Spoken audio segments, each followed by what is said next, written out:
Tonight we've got an episode on RV detailing with Cal Clark. You may have seen Cal before with PNS, so you'll get to know him a little bit better, what he's up to, and you'll get great information on RV detailing. So I hope you're ready. Let's jump right into it. All right, hello everyone. We have Cal Clark from AutoFiber.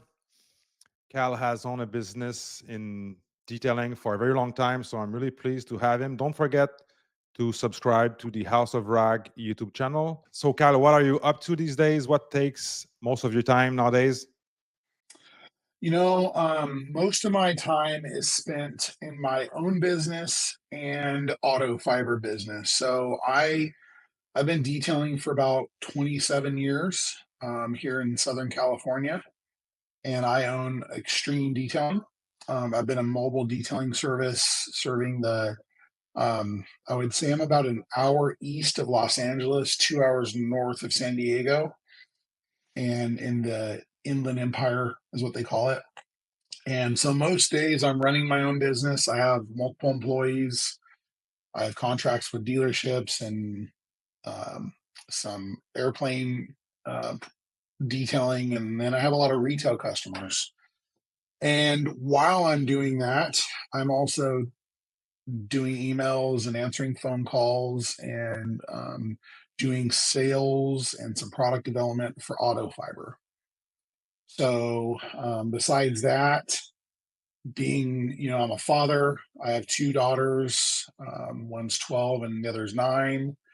And I'm married, and it'll be 16 years in July. So I'm Wow, pretty busy. congratulations. Thanks. So you've been detailing with your own business for 27 years. Yeah, and What's I'm not even 40 yet. wow. What's the Um, secret to stay healthy? gosh, I mean, I'm a big guy. Yeah. It's not easy to be a mobile detailer, and I try and bring my meals with me every day, but really, since my daughters were old enough, probably about 6 years ago, when we could leave them at home in the mornings, and I go to the gym every morning, at least the last 3 years. And then a couple years before then, I used to go after work. But I go every day and I work out, whether it's cardio or lifting or sitting in the sauna or on the massage bed. I just try and get up early, get moving, and drink a lot of water, no soda most of the time. um, and yeah, just trying to be here for my family. hmm Yeah, the other day I gave you a call and on FaceTime, and you were in the field working on a huge 40-foot RV. So that's pretty amazing Yeah. to see that. Sometimes people say they're detailing, but you really are putting work there still today. You have you- 6 employees, I believe. I have two. 2. Okay. I've had more employees in the past. It's been a little bit of a wet winter and a little bit slow here in Southern California compared to other parts of the country. I don't know if it's the fires or the economy, but we've been staying steady, but not busy enough that I can bring on a couple more employees. I would love to have 2 or 3 more guys, but not able to do that at the moment. Okay. Yeah, you still detail regular cars as well. Yeah, I mean, we do interiors, regular cars, headlight restoration, ceramic coatings, yeah, a lot of more ceramic coatings and maintenance details, because once we ceramic, I want to see them regularly. So that's and then I have a dealership that I do a lot of brand new RVs and brand new school buses. Get them either washed or do their washing so that they can be displayed for potential buyers, or we do their final detail before delivery. Okay. And then, like today, I spent all day detailing a Airbus 219 airplane. So How big is that? That's like a Boeing 737 size. It's a jet, Okay. passenger jet. And really, what I'm doing for them is I'm doing it's a detail because we're cleaning and removing like the streaks and the grease and stuff, but it's a dry wash. And it's just a big plane. And I Wow. do them before they go back into service. So I work for an MRO, a maintenance and repair facility. And so these planes have been sitting, and a lot of them don't have engines on them. And then when they're ready to put the engines back on and send them out, I do the rinseless wash or yeah, rinseless wash on it. Get the bird poop off of them. You know, that's not too glamorous, but they got to get cleaned. So, Yeah, they're mostly white, I guess. you know, white and blue. Yeah, these ones are Delta. I've done other planes, different colors, and I like it because it's like you're in one place all day. It takes usually takes 1 to 2 days. It pays well, you know, even though the risk is high. Um, I just enjoy being able just to do the same thing over and over again and um, not have to make as many decisions or like run around all day doing, you know, 5 cars at 4 different houses. And waste time between them and all that. And we have a lot of traffic here. So if you're traveling, you know, and you're not getting paid, so I can make a lot of money in one spot instead of like, you know, 300 here, 500 there, 180 there in a day, you know? Mhm. So I like doing the big stuff. Awesome, awesome. Speaking of high risk, do you mean like there's the risk of falling or high risk That of damage? damage, yeah, I mean, you got poles and you have chemicals, you gotta make sure the right chemicals, and then I'm in a lift. So if Yeah. I hit the plane with a lift, I'm in deep Oh, shit. yeah. So, Yeah. that's the high risk. You gotta be really slow around them, double check, make sure nothing's sticking out of the lift. You don't, you know, pierce the side of the plane. Make sure before you go up and down that you check your angles, make sure you're not gonna hit the underside of the wing or the edge of the fuselage. And when you're coming down, you know, make sure that the brush or the pole is not sticking out so it doesn't hit something. So um, I can say that I have probably done over 200 now for this company um, over the last 4 or 5 years. I did a lot more right after COVID kind of went away, but no problems, knock on wood. So, Yeah. How do you land a yeah, job like this? Is this like word to mouth? Your you name know, come across some people? there's so much involved with it, but how I landed this was um, many years ago. I was involved in a group, and this group went and did airplanes at a museum, and we used to have a lot of fun doing that. I'm no longer a member of that group, but because I put that on my resume and it was on my website, I had a company reach out and ask me to detail their firefighting airplanes. And they're a Canadian company, but they're based down here in California. So I would go and polish all of their C-130s and get all of the fire retardant off the bottom. And then that led to doing more work for them and more work at this facility that they were renting space at. Hmm. That led to another company seeing me there and another company me doing work for. And then pretty soon we were doing airplanes for the actual airport because this airport isn't a really busy airport. It doesn't have a ton of like passenger airplanes coming in. But they would film TV shows at air at this airport. So I detailed a couple airplanes that were on some TV shows, and then that led to this company seeing me and doing more work for them. And then they just got bought out by another company. And now I'm doing cars for the owner of that company.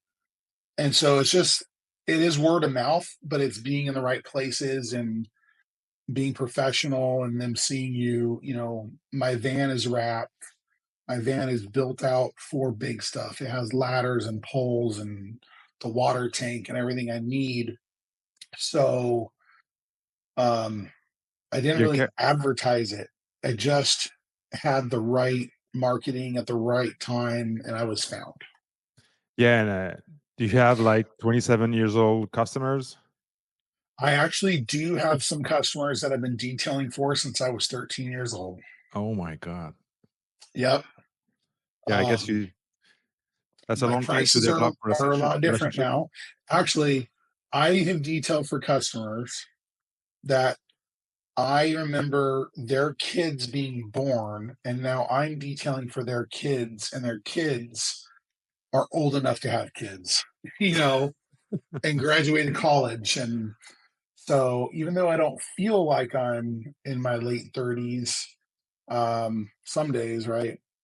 But it's flown by. It goes by quick. That's great. So, um, what is your role exactly for AutoFiber? Tell us about it. So am a sales rep. Um, I've been called many different things by the Auto Fiber team, sales manager. I'm not the only one doing sales, but it's a small company. Um, we have a couple great people in our office. We have Ian, who's the owner, and then I'm just out looking for the opportunities. Um, I get emails often forwarded to me from the office, and they want me to vet if it's a detailer or is it a detail supply shop. So what I do is I usually call them, ask them about their business. Are they actually selling products, or are they just a detailer that wants a professional discount?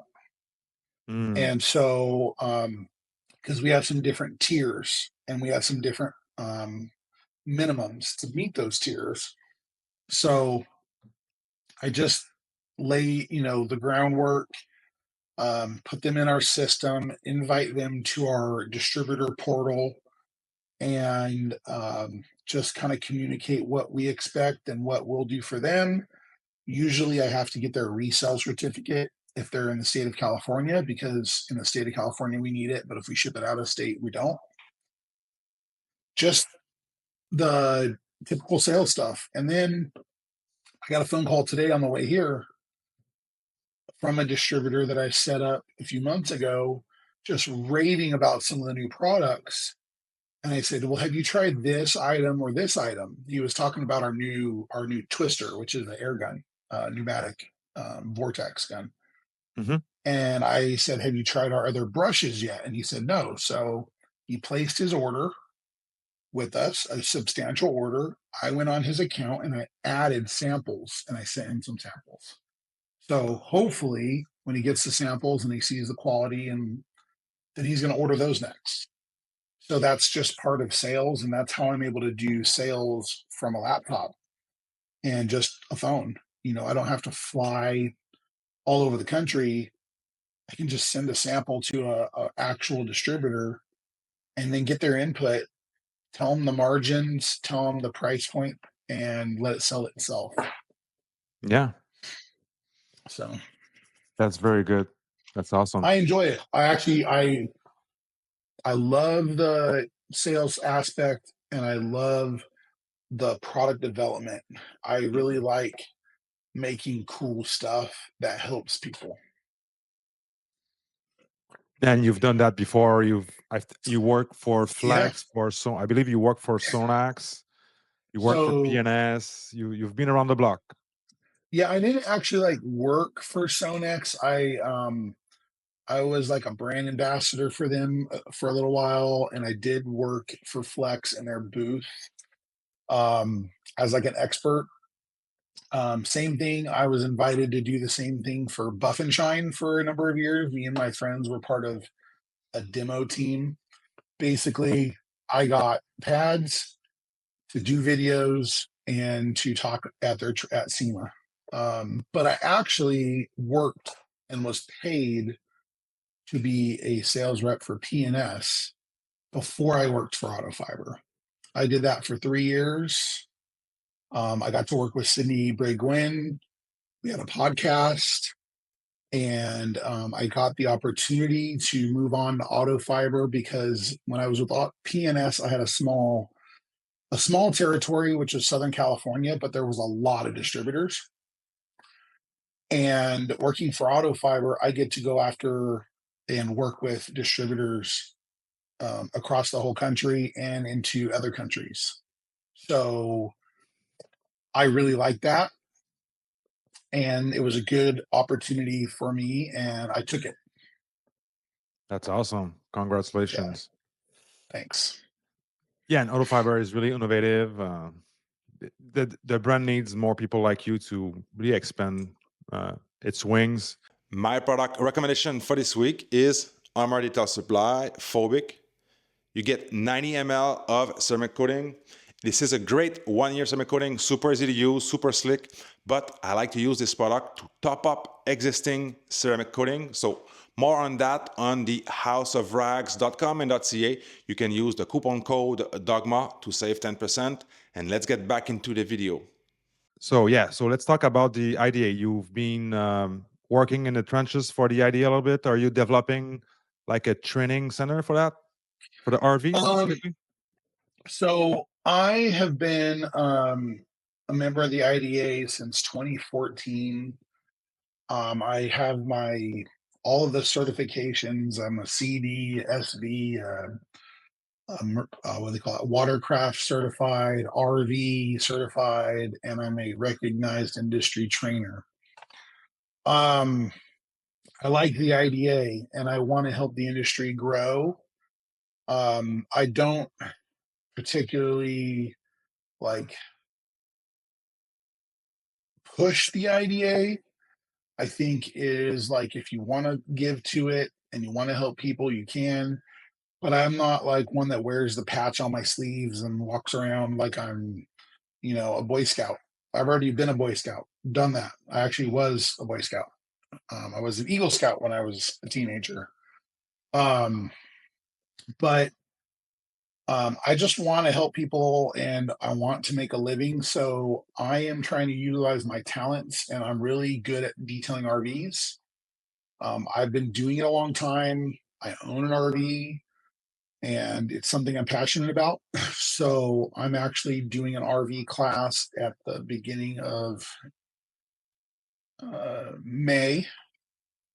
I'm in the figuring all that out right now. I should have that hopefully figured out by tomorrow, and get the flyer out.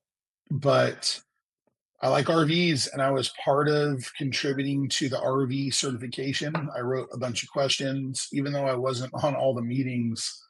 I sent in questions. They've added those questions to the tests, and I just want others to be better and to do better. Um, but yeah, I'm not like working for the IDA. I'm Okay. just contributing. Yeah. Okay. Good. My It's mistake. yeah, But well, no, it's fine. It's majority of the IDA is volunteers. yeah. I mean, But yeah, I'm interested about your class. You're doing a training for yourself. Is that what it is? yeah. So it's my own training in collaboration with a local detail supply store. Usually they take the lead and I am their trainer. This time, because it's RVs, I'm taking the lead and they are supporting me. But I'm going to do a class with 10 to 15 people, 3-day class. We're going to do fiberglass restoration, buffing and polishing, paint correction, and ceramic coatings on a painted RV. And we're going to go through the full wash process, and decontamination. And then we're going to do some classroom at the detail supply store on the last day. And we are going to do the RV certification. So the whole reason for the other 2 days is to prepare them for the RV class or the RV certification for the IDA. Okay. And if And people, yeah, go ahead. Sorry. No, just want to teach people how to properly wash an RV. Um, I have a big pet peeve when it comes to RVs. Now, Frank, when you polish a car, do you like to put the extension cord on the side of the hood and when you're polishing the and just drag it everywhere, or do you throw it over your shoulder? Throw it over your shoulder. So why are detailers dragging their extension cords and their hoses all over the side of RVs when they wash the Yeah, roof? I yeah. think anybody that drags the garden hose or an extension cord, because you got to get up and polish places, I think they're stupid. There's a better way. So it's like my biggest pet peeve. I see it in so many detailers' videos. I'm not saying that my way is the only way, Mhm. but like figure it out. Like put a towel down or tie it off, something. It should Um, have the same care, is what you mean, that when you do a car, right? exactly.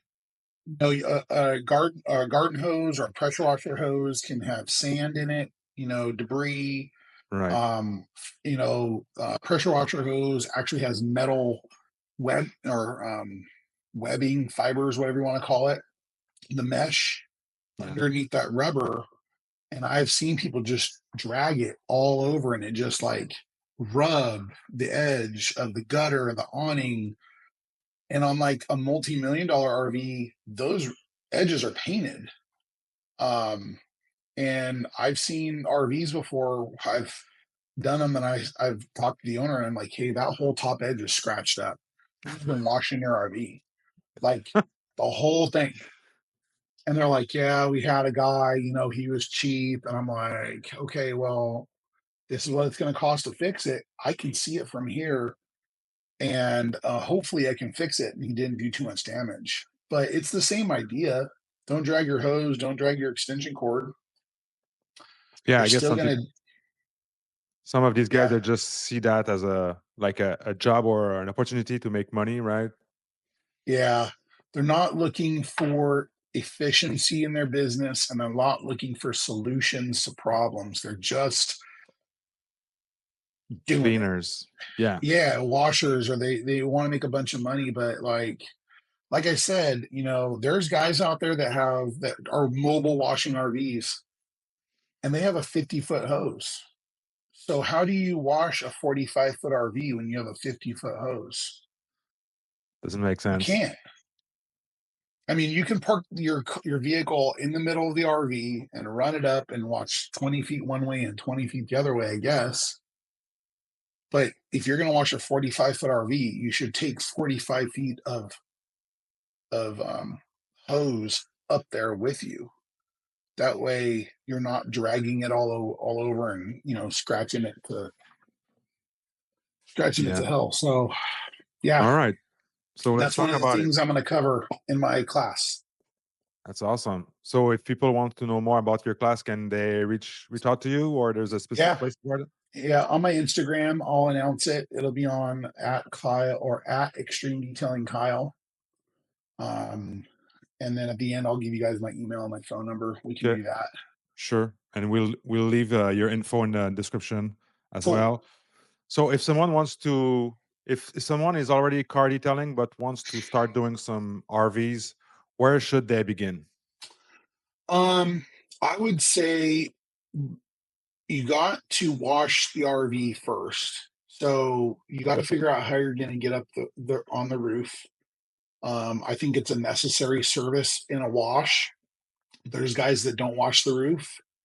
And then as soon as we get a little bit of wet weather, a little morning dew, and it drips down the side, any of the dirt or the oxidation that was on the roof, it drips down the side.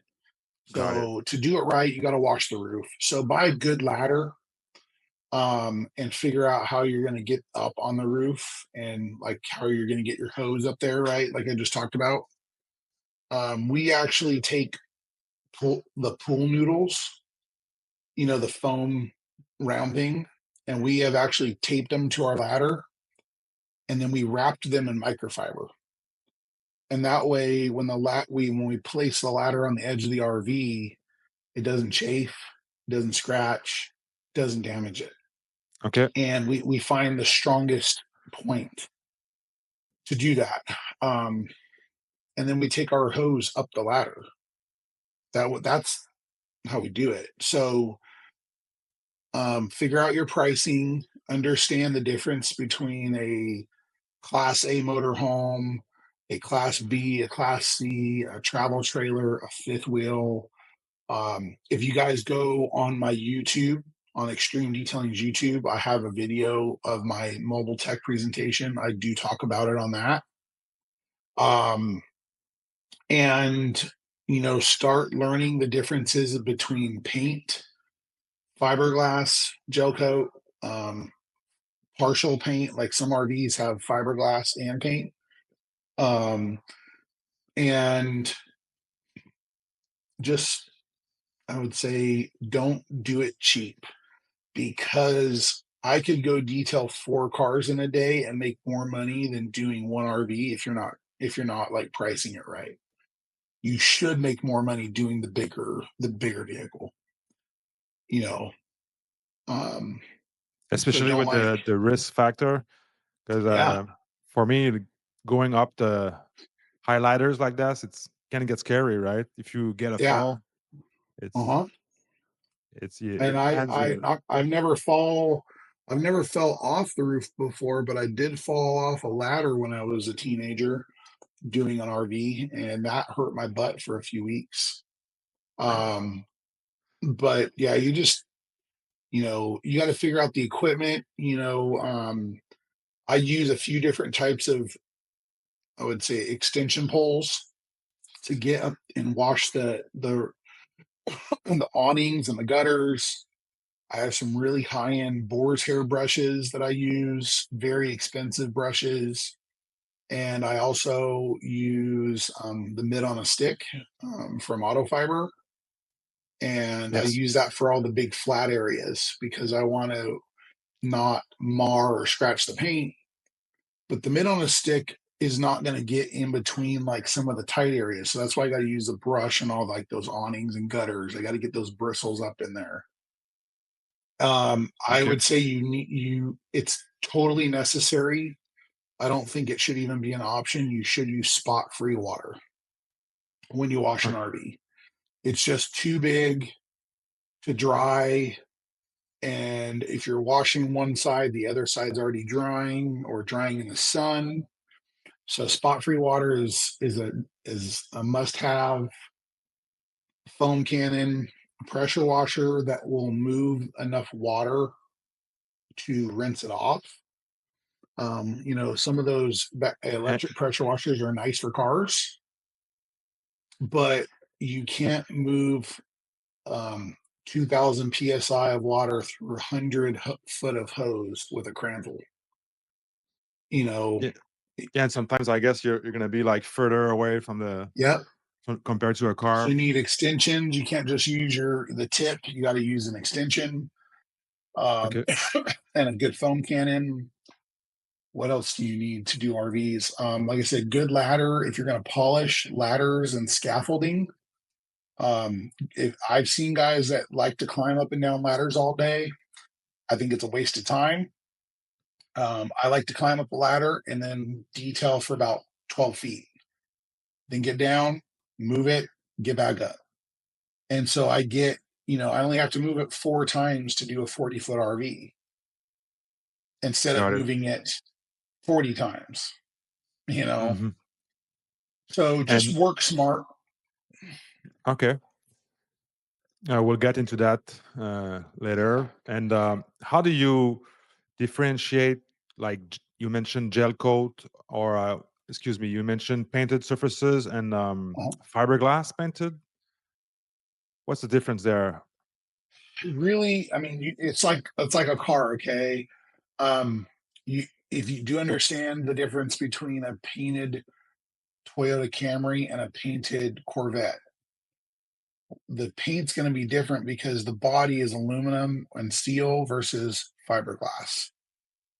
You understand those substrates as you become more and more familiar with the vehicle or the brand. So really, an RV is fiberglass or a fiberglass laminate, or there's many names for it, a gel coat laminate. It's not like a boat though. A Okay. boat actually has real gel coat. They spray gel into a mold, then they lay the fiberglass mat, and then they put the resin, and that's how they build a boat. RVs, it's a laminate. It's like extruded and put on the piece on a very fine piece of wood, and then they attach foam to it. So there's not a lot of like surface to buff and polish, but you can see the difference. You can rub your finger on it and it'll be chalky. The other thing is most RVs that have vinyl graphics, like stickers, most of the time, 95% of them are fiberglass RVs. The other ones are usually aluminum or aluminum like corrugated, like the little corrugated. Um, what do we say? Yeah, yeah, yeah. Yeah, they have the high and low spots for strength. Um, so if it has vinyl graphics on it and it's flat, it's usually a fiberglass gel coat laminate material. Okay. But that can you have like fiberglass that is painted like clear coat? Yes.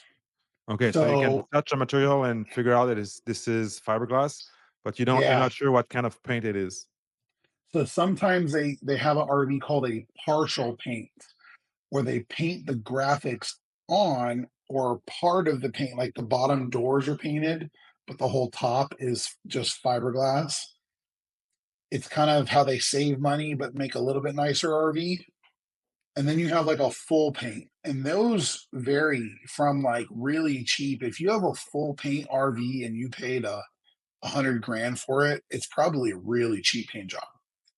Where like if it has graphics, you could probably feel the layers of the paint job, right? You can actually feel the design with your Hmm. finger because it's just layered on top of each other.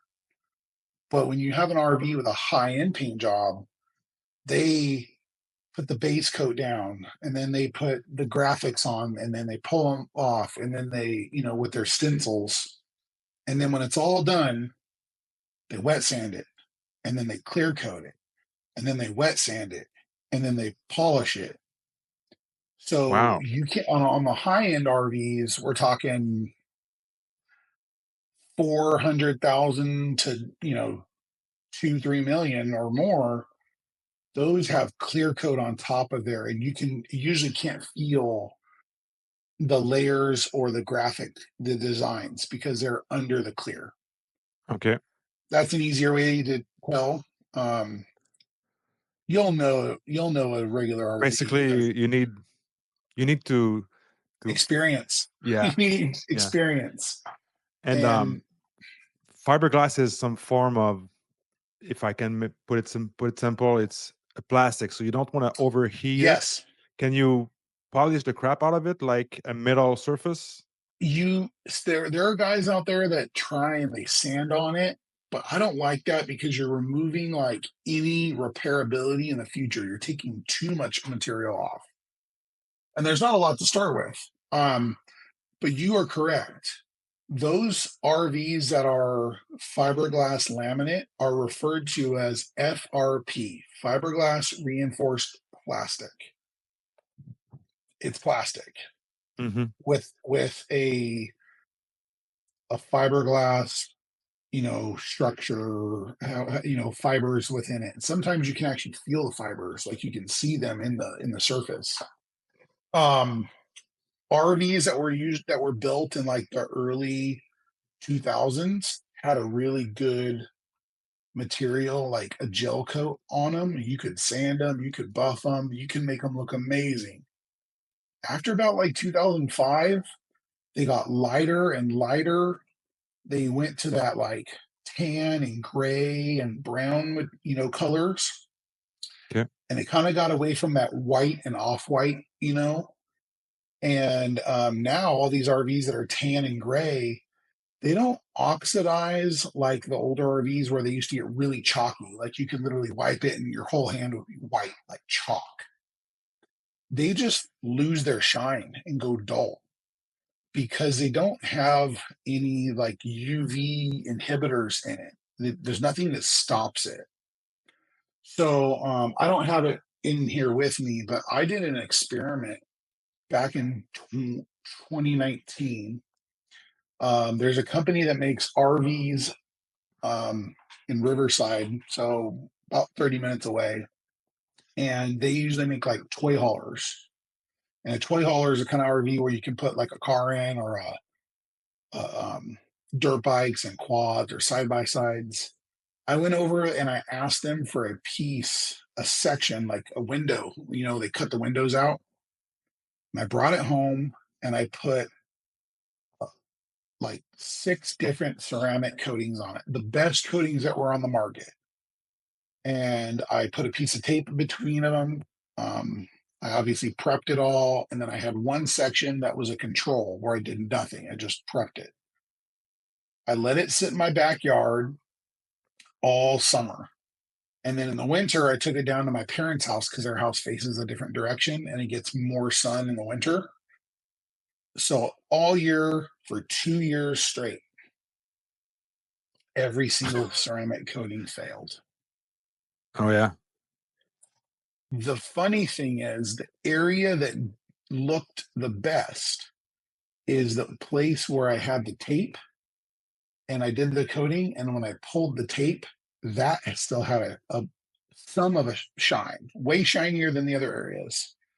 And my findings were that the adhesive from the tape absorbed into the fiberglass during the one night that the tape sat on it, and actually preserved the fiberglass better than the most expensive industrial ceramic coating.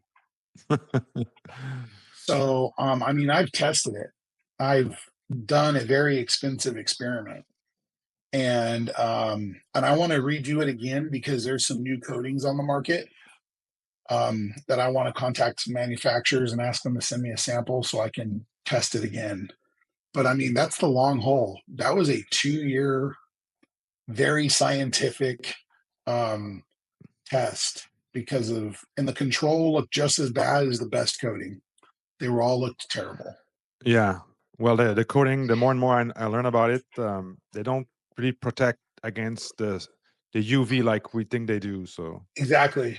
I it, mean, they it- bleed water and they create a barrier and they're nice, but there's no like UV blockers built in. It's just shine. It's reflecting the sun. So I guess in essence, it protects from UV. But when it finally breaks through, it was oxidizing under the coating because the coating wasn't rejecting it. yeah, yeah. I heard a chemist explain it, but it's complicated. Yeah, for sure. So maybe in the future we're gonna know more about it. Other than the hose dragging across the RV, what are the most common mistakes that you see the new detailer do for an RV?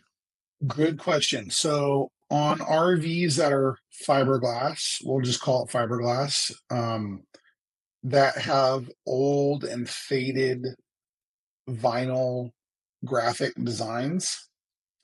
One mistake that detailers make is when they go to do their compound or their polish, is they usually buff and polish and then they either burn or they like do a slight pass into that sticker. And what that does is it forces the compound that was on the pad and the oxidation into the vinyl because it's porous, Hmm. and it creates these little half moons. You can see the pads. So I've gone to people's houses before and looked at their RVs, and I've seen these beautiful straight line graphics. And in the graphic is this little tiny dips. So what I teach in my class is when the vinyl graphic is when you cannot polish over it because it's very dry, I use masking tape and we actually tape them. Just like you would to trim on a car, just like you would to protect from, the plastic edge on the bed of a truck or around a mirror. We do the same thing. So we'll mask it off. That way when you're polishing, if you buzz into it and you pull it, it looks clean. Even though the graphics are faded, and there's nothing we really can do to fix it besides clean them thoroughly. Mhm. I mean, you could maybe use a little bit of a silicone dressing. Um, Anything short of like masking off the entire thing and probably trying to like put a clear on there or a ceramic can't really do much on the vinyl. If you polish it for more time, it doesn't bring back anything? No, it actually the color will come out of the vinyl when it's old, and it'll go into the pad, and then it'll smear all over the RV. Oh, boy. It'll like transfer. It's a pain in the butt. And then a lot of people think that you can take the graphics off and you'll never have the ghosting. I hate to tell you, if there is a vinyl graphic on your RV for one day, and I know this because I had a customer that did this, the adhesive on the vinyl graphic already has absorbed in. And one day, 3, 4, 5 years later, when the sun has worn, oxidized everything around it, you're going to see the outline of whatever was there. Yeah. I once had a guy that bought a brand new RV and requested no stickers, no vinyl. And he went to pick it up and they had the name of the brand on the side. It said like Bighorn or something. And they took it off. And 3 or 4 years later, he goes, and this thing looked great, but all of a sudden I can see it. He goes, it was only on for a day. And I said, yeah, and you can feel the difference. That adhesive, for it actually had a shine. The letters were there, and it looked better than the rest of the RV. So yeah, the biggest mistake people make, or not biggest, but one of the other mistakes is when they're polishing, they usually damage the graphics, or they force that oxidation and compound. I mean, look at what compound does when you buzz into the bed of a truck, right? The bed edges, it's hard to clean it out. Yeah. So, and what else? Some guys do some damage on the roof when they actually wash the roof, not just the hose but they just too aggressive. Those roofs on some of the lower quality, lower the cheaper RVs, they're just like a rubber membrane, you know, it's not very thick. And if you're not careful, you'll rip it or you'll like make it start flaking. So you just got to keep it clean and condition it. And some guys are too aggressive. Yeah. Um, I've seen videos people using like the surface cleaner to clean them. I do it, You but do you got that? to do it right. Yeah. Um, you got to turn your pressure way down. It does a really good job, and it will clean big areas. But when we get on the roof of an RV, we don't use like a 15-degree tip. We use a 40-degree tip, the green Mhm. one, because that's for all around all the tight stuff. But we use a surface cleaner, um, and it works great. You just can't run 2,500 psi. You got to bring it down about 15, Okay. and just keep it moving.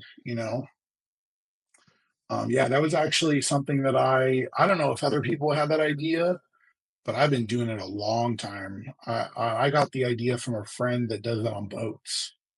So I don't Yeah, I know don't if remember I'm when I like, saw that. you probably saw it on my webinar, Probably, my yeah. I from the IDA, that on my YouTube video. Yeah, yeah. So yeah, we use the little plastic surface cleaner because it's light, and it works really well, and it's like the cheaper surface cleaner, so it's not as aggressive. So how often do you like maintain your customer RV? What's the ideal schedule for that? And do you always include the roof? Yeah, I pretty much always wash the roof. I mean, sometimes we'll just rinse it off if it's not like bad, you know, and we just got to get the dirt off. But most of the time we get up there and soap and water, wash, scrub, and then rinse it. It's just good practice. You get the gutters, blown out, the dust, dusty down here. Um, and So it's it just never part of my gets really bad. service. Yeah. And I have customers that we see their RVs and do a wash and wax on them or a sealant 4 times a year. Some people, twice a year. I think if you own an RV and it is stored outdoors, you should be washing it monthly. Mm-hmm. Not, just knock down that dirt, the debris, the contamination, get the oxidation off the roof because it'll build up. And when it builds up and it drips down the sides, then it bakes in the sun and then we got to polish. Um, I have a lot of customers that store their RVs indoors. Um, they don't need to be washed as often, Mm. unless they go somewhere really dirty, but it's just dusty. So some of the RVs we do, we'll just foam them, lightly go over them with the mitt on a stick, rinse them off and dry them because some of them are already ceramic coated and they just need to get the dust off and maybe a couple, little specks of bugs off the front. That was one of the things that I was really proud of with the mid on a stick is we made a bug cover because I wanted something more gentle than those old yellow scrub blocks. Yeah. They scratch up everything, but that's all we had. So we came up with a mesh cover that you can put on and extend, and um, that So you was can kind of remove the wash mitt material and put that bug. you can change the cover and put the bug scrubber on it. So the mid on a stick Pro Plus has, I think, 6 or 8 different covers. We have a Wow. clay cover, we have a bug scrubber, we have a Scrub Ninja material, which is good on roofs of RVs. So you have a Scrub Ninja, it's like this big, it's cool. Wow. And then we have a noodle, we have a wash monster, we have a dragon, we have a plush. So yeah, there's a lot of different options there. But yeah, so Pretty cool. sometimes it's really easy. Like I have an RV scheduled for Wednesday morning. The RV ceramic coated and it's stored indoors. Perfect. We only usually do it when he gets back from a trip because we got to get the bugs off, clean the wheels and tires. Um, And you so mentioned the gutters on the roof. So where did that leads the water? Does it drip at the back so you don't have like streaks on the sides? That good help. question. So some gutters just drip right on the side. They're just a gutter. Some RVs have a gutter with a little like spout that kind of shoots the water off a few inches. Some of them are short. Where's the camera? And some of them are pretty long. Some of them are like 3 or 4 inches. So like, your air conditioning unit when you're using it, it just like on a car, there's going to be condensation, and on lower end RVs, the condensation just like drips off the roof. Higher end RVs, there's like a little tube that catches it and brings it through the wall and down on the ground. And higher end RVs, the same for the gutters. Some of them have gutters that when the roof is wet, it drips through a little hole through the wall to the ground. So really just depends on the quality of how much you paid for Okay. the RV. Um, but then like the awnings, there's so many. It's like cars. You got Yeah. cheap, travel trailers. You spend 15, 20 grand on like a Honda Civic, and then you have some Ferraris out there, just like the big tour buses, that are 1 million, 2 million, $5 million with how many bells and whistles. It really just depends on what your budget is. You can go pretty crazy with these RVs. Yeah. Yeah. There's differences. Even for the drainage point on cars, I see them all the time. They're different. Yeah. So let's talk about cleaning the RV. Are you using different chemicals, or do you use like your typical pH neutral soap? Yeah. So depends on what we're achieving, right? Just like a car. If we're doing maintenance, and we don't want to strip, then I'll just use like a regular pH neutral soap. Um, if we are trying to strip off a little oxidation, we use a little bit heavier duty, a little bit more alkaline soap. Back in the day, I used to use ammonia in my soap because it made all that oxidation just melt off. But man, it was gross being around it because you could smell it. And so, if we're going to do a paint correction, I'll usually use a soap that I'm going to strip off all the old wax because I just want to get it as clean as possible. And typically, if we're going to do a correction, we use our clay. We have a synthetic clay cover for the mid on a stick. Hmm. So that way we can clay the whole RV. And it doesn't matter if it's fiberglass or if it's paint. If you clay it, you're either going to knock down the oxidation or you're going to knock, any of the contamination off. So we'll do that. But really just depends on what we're doing. Yeah, depends. But soap cleans everything. I guess it cleans the Yeah. cars. It can clean the RV. So Yeah, the assess. it's the same product for RVs that is cars. It's nothing Yeah, special. you just. Sometimes it has a different name on the bottle, but that's just for, those people who need the name on the bottle, right? Hmm. So you just gotta assess what you're facing. Yeah, exactly. And what about the compounds and the polishes? Those Yeah, can be different, so right?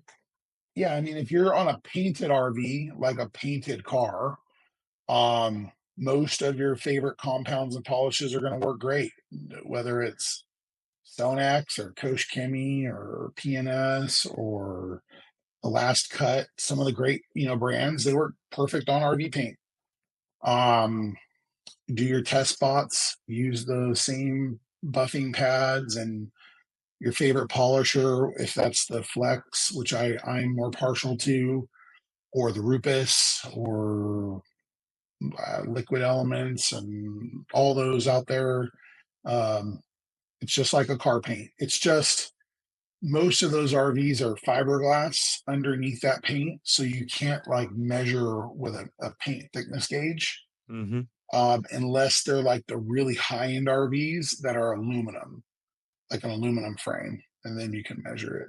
Yeah. Um, Is it but like when I was gonna say you use the dual action for that, meaning so that it's not a I like the ground is forced. okay. I was going, Yeah, I use a but forced action. that paint is not as hard as a boat, for example. You Boat don't need a paint's rotary. way soft. Like, yeah, you can rotary and but like an actual boat is a real gel coat.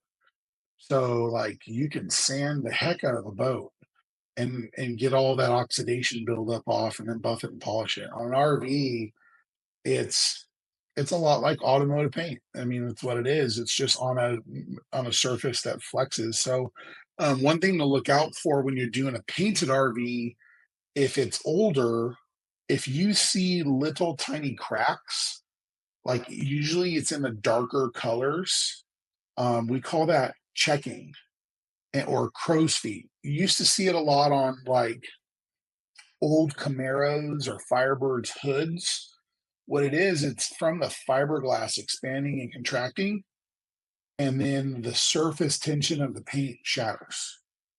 You can't really polish on that, Okay. because all of your polish will get caught in those little tiny cracks, and you'll see it and you'll never get it out. Wow. So if it has checking, you can wash it, you can clay it, you can spray wax it or sealant, whatever, hydro foam or bead maker or spray on, or you can even ceramic coat it, but you just can't polish it. I learned the hard way. Most of the things I'm telling you are because I've done this and I've messed stuff up, you know. Sure. 27 years, I've done some damage when I was younger and stupid, and it made me wiser and aware. Like I said, you need experience.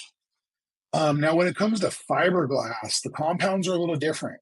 Um, Marine and RV fiberglass, it needs a lot more moisture, whether it's from the polymer or in the abrasive, or even like some of my favorite compounds for boats and RVs are like Menzerna or the old school McGuire's 101, because they were like a solvent based. So when they're polishing the surface, they're like hydrating the surface too.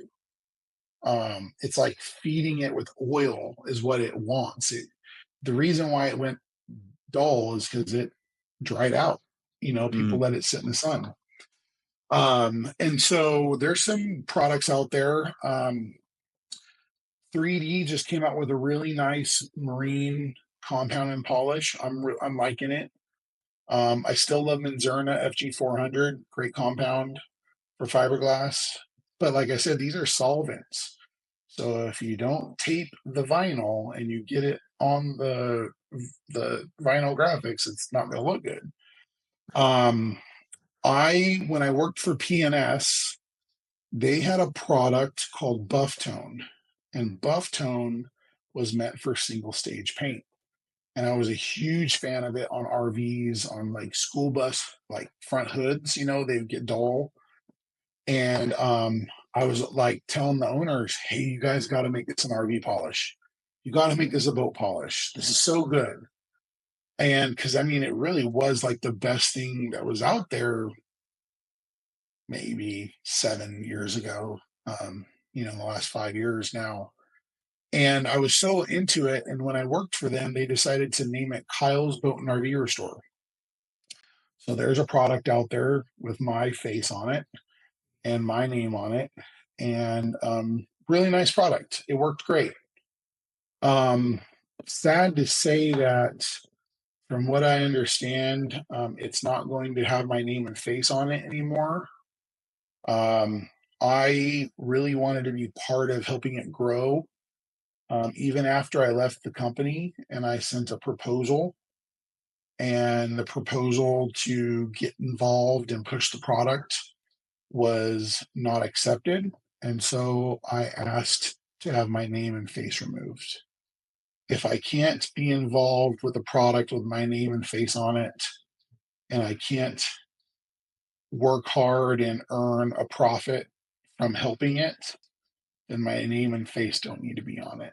So I'm pretty sure Kyle's Boat and RV Restorer sometime in the future will have a different name. But Hmm. it's okay because honestly, in the last couple of years, there's some better products that came out. So I mean, we've been using it because I have a ton of it, I have cases of it. But there's some other products that I'm going to debut and show off in my class that I think are going to do faster, better results, and I think they may last longer. Day one of my class is going to have glass RV, and we're going to wash it, and then we're going to buff it and polish it. And so that's where we'll show off some products. Awesome. Yeah. Let's talk about the protection products. I'm guessing you might be using like a spray and rinse type of protection. Yeah. You know what? Back when I worked for PNS, one of my favorite things to do was fill my foam cannon full of bead maker on a painted RV or an RV that was in good shape, like a fiberglass RV that just had a shine still. And we could foam it with bead maker and watch it go from no water beading to just hydrophobic. It worked good. We used to call it the bead cannon. And Okay. I did it up until recently. And then I started playing with Coach Kimmy's protector wax, nice product. And they have a foam sealant, or it's like S003. It's like a spray sealant you put in a foam cannon, and that's going to replace bead maker for me. That I mean foams. it. Maybe it's not a foam. It's a spray sealant. You put it in your foam cannon. Okay. You spray it on. I would call it like a micro foam. Like you can see it, little bubbles, but it's not like a white foam, and it goes clear. Well, after you've applied it, you can kind of see it, and then it goes clear. The cool thing is you can see where the water is beating and where it's not beating. So the technique there is to like either take a drying towel or even like a one of those water blades and dry the area and hit it again. Because sometimes there's water on the surface after you've washed, and the water is like creating a barrier that the sealant just can't bust through. Hmm. And then you just let it, keep it wet. You can do it outside. I've done it on RVs. I haven't done the Coach Kimmy yet. in the summer, but I've done the bead maker in the summer when it was 110 degrees. And as long as I kept shooting it with water and keeping it wet until it sat there for 30 seconds to a minute, rinse it off, dry the RV. And I mean, people were blown away that I was washing and waxing their RV in like 2.5 hours. And it beaded water really well, and the shine was really nice. And I mean, you can do the same thing to a car though. You can shoot. Yeah. What is it from CarPro? Hydro 2, right? Hydro, same idea. Yeah. Yeah. Hydro foam, hydro. Um, they work great on big RVs because you don't have to get up there and you can shoot it in every little crack and crevice. It gets on the windows, it gets on the trim, it gets on the wheels. It protects everything. And some It's last a a long it's time, couple months. and it's a nice show. The customer, when they see it wet and the water's just dropping down, I mean, it's like a ceramic coating almost, just not long term. Yeah, pretty much. Yeah, So that's a good tip. Can it's you a good ceramic coat product. an RV? I'm meaning Yes, like using a small applicator with ladders. Would you get the scaffolders to do it? What's the best way to do that? yeah, you're gonna do big sections. I prefer to use a ceramic coating that's probably like a mid-grade coating, like a 3 to 5 year.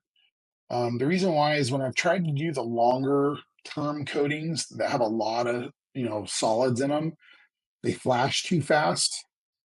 And when you're trying to like coat a big section and another big section, and you always get that line where it overlaps, you Hmm. know? So doing a coating that is a little doesn't last quite as long, it's a little bit more user friendly, has a little bit more working time, um, is better i- for me because I remember doing a coating years ago that was really a hot, like a really, it was an accredited product, a high end product. And man, every time I overlapped, I had this line. And then you had to blend that line out. You had to reactivate it and kind of like cannibalize the coating and then blend it in.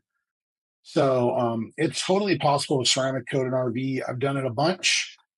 I'm going to teach it in my class, but you can do the trim, you can do the awnings, you can do the gutters, you can do the paint, you can do the windows, the wheels. There's so much you can ceramic coat on an RV. You can upsell and tell the customer, you're going to do the wheels. You can do the generator, pop the generator out. You can do the propane tank. There's a lot of them have a big old propane tank inside one of the doors. They get Yeah. dirty, ceramic coat it. So one thing I'll say, like we talked about earlier with my experiment, is ceramic coatings don't last on fiberglass RVs very long. Oh no. They just don't have the UV protection built in. And so when you ceramic coat a fiberglass RV, if you let that RV sit outside in the sun, it may give it a better chance. Maybe it's going to give it a year more of shine. But if you let it sit out in the sun and you're not really using it a lot, you're going to see 3 to 4 years, and then that thing is going to look like a piece of chalk. It's going to go dull. So, my biggest advice to people that own RVs, if you're not using it, put a cover on it. If you really want to protect it, get it out of the sun. Build a garage for it, build a little RV cover port, carport for it. Go put it in indoor storage. There is not enough wax or sealant or ceramic coatings in the world to stop a fiberglass RV from going dull if you let it sit in the sun. It's That, not going to happen. it seems like owning an RV is a big bunch of trouble. Dude, I have an RV and I store it indoors. It costs a lot of money, but I don't want to ever have to polish my RV, and it is ceramic coated. Yeah. So it seems also like it's the same process. You can do the same with cars, but it's how you're gonna do it, how you're gonna get to it. Uh, how Yeah. do how do you work your efficiency and using ladders, scaffolders? Yeah. The ladders and the scaffolding are nice. I like the planks a lot because I can climb the ladder, step on the plank. The planks, vary in length. You can buy different sizes. My favorite thing to do is I have a customer that when we detail his RV and when we did the paint correction on the last one and this one, he has a scissor lift in his shop. That's like a dream. You can drive around on use a little joystick and just scoot and just keep moving down the side. Man, it's so fast. Okay, so it's not fixed on the concrete. No, He's it goes moving it up and around. down. Yeah, an Okay, actual scissor lift. so it's That it's like 8 foot wide. So Yeah, they're usually like 3 or 4 feet. Maybe even skinnier. Just enough room for one or two people. This one's a small one, and they're 6 to 8 feet deep. There's so many different sizes, but this one he has goes up and down. And I totally believe that it shaved off a day of the correction and the coating combined when we use his lift because I because you was can able to be get all yeah, yeah, you can I be got all high the and go height work. left, right. Yeah. Yep. Okay, So that's like a dream. If you got a shop and you're doing a boat or I mean RVs, I mean boats would probably work too. Get a scissor lift. That thing is cool. I can't I want one bad. I just can't bring one around to everybody's, house because I can't get up their driveway with a scissor lift, right? We have to have a nice flat surface. so typically, how long a wash and wax would take you? I know you mentioned 2 hours before. Is it the Yeah, on a 2 to 3 hours, depending on the size of the RV. I mean, what it takes the longest, it's drying it. Yeah, how do you do that? It takes longer to dry. So we have a few different methods. I use the Ego leaf blowers to blow dry. We also use spot free water. Like I said, it's the best thing you can have. And then we also have the mitt on a stick, but we have a cover, a drying towel cover.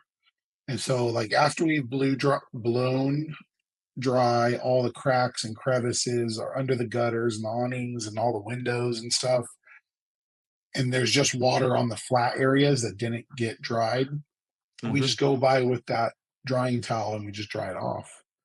And then we go and we do the windows and the tires and let everything kind of drip because it's always going to drip.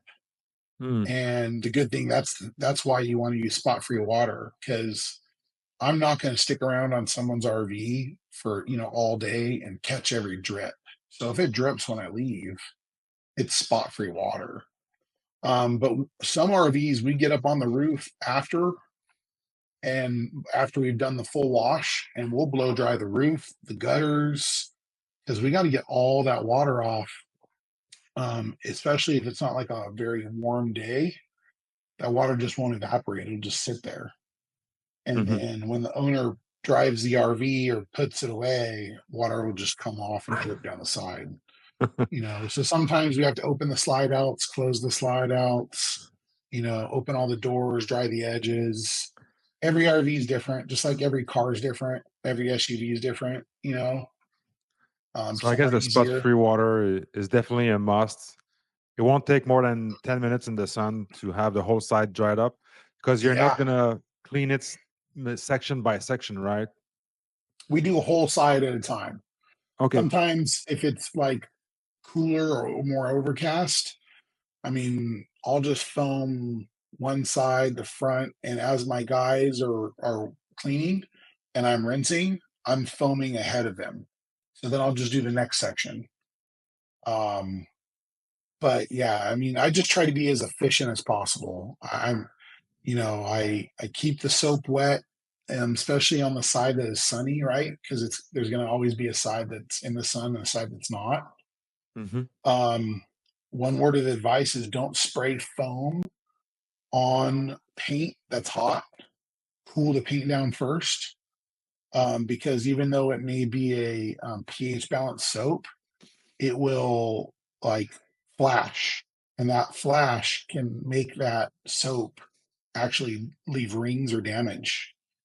So what I like to do on the sunny side is go and just rinse it off. Sometimes I'll even hold the pressure washer on the windows for a little while because the windows actually get hotter than the paint. You ever notice that? Glass gets way hotter. Oh yeah. And No, so that, you got to cool it down. If you don't cool it down and it flashes, you're going to be polishing the windows for the owner because it's your fault. And the same thing when you're using that, the hydro foam or the protector wax or the bead maker. Make sure that side is cool before you spray those waxes or sealants on it. yeah, it'll You'll cause streak otherwise. damage. Yeah. It'll streak, it'll flash, it'll leave spots. Um, yeah. So do you think it's worth for a car detailer to add the RV detailing to their business, or it's too much hassle? Totally worth it as long as you're not near me. No, I guess here's why. I like detailing RVs. And if my customers own RVs, they own cars, they own motorcycles, and sometimes they own boats. So I do them all. There are detailers out there that I have taken customers from because they didn't detail the RV, right? And there are detailers out there that I've taken work from because their detailer wouldn't do the boat. If I can't be the one that solves the problem for them, they will go to someone else. And then when they see the work that I do on their RV, they're like, "Oh, how much to do my car?" Now they're my client. So there are those out there that have a niche and they only do cars. That's Mhm. okay. There's guys that only do boats. That's okay. I just saw the value in staying busy and being very well rounded. I do not enjoy detailing boats, but I'm really good at it. So I do it. I I enjoy I kind of enjoy detailing Harleys. I hate how they're really small and tedious, and people think they should be cheap, and I think I should be charging like way more money than I do a car, just because you know every nook and cranny, and there's just so many pieces to clean. Um, but RVs are very intimidating, and so most people don't want to clean them. Mm. And so it's an advantage for me because people are scared of it, and I'm like totally set up for it. Um, I people wondered why I bought a big van. I have like a full Ford Transit van, the big one. It's not the dually, but it's the same size. All these other guys have these small vans, and I have two ladders, two step ladders, a plank, a compressor, a battery bank. I have four seats. I have a 200-gallon water tank. I have a pressure washer. I have a full toolkit. I have a generator. I have a mobile shop. Everywhere I go, I'm ready for any situation with buffing pads, towels, lights, plank, buffer, sanders, rubber wheels for removing stickers, heat gun. Like I have a full on arsenal in there to tackle any job where very rarely do I tell someone, oh, I can't do that because I didn't bring this one tool or, even though it weighs a ton, it Mm. weighs a lot, Cost more but gas. yeah, it's like 12 miles per gallon, man, but it doesn't matter.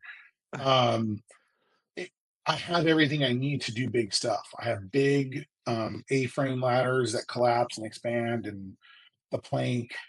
And I even have another plank when I know I'm doing an RV. I'll bring another plank. Sometimes when you detail, like I said, knowing the difference between a Class A and a Class B and C, sometimes you have those RVs that have that overhang over the Yeah. windshield. Hmm. How do you get to that? That's a Well, good question. you we have a plank that is long enough that I can either put it over the hood of like a van, or if it's like a semi truck front end, we can open the hood and put it over the engine, and it doesn't touch anything.